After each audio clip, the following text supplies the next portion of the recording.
కప్ప, పాము. ఒక కప్ప, పాము మంచి స్నేహితులుగా ఉండేవి.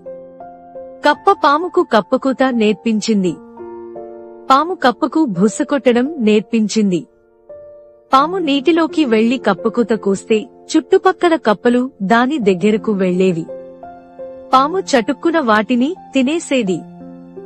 కప్ప నీళ్లల్లో బుస కొడుతుంటే దాని దగ్గరకు పాములు వచ్చేవి కాదు. కప్ప నిర్భయంగా ఉండేది. ఇలా కొంతకాలం కొనసాగింది. కాలక్రమేణా పాము చేసే పని కప్పలకు తెలిసి అవి పాము దగ్గరకు వెళ్లడం మానేశాయి.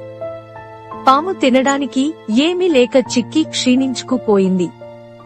ఆకలి తట్టుకోలేక తన స్నేహితుడైన కప్పను తినేసింది. చెడు స్నేహం చేస్తే అది ఎప్పటికైనా మనకే చేటు.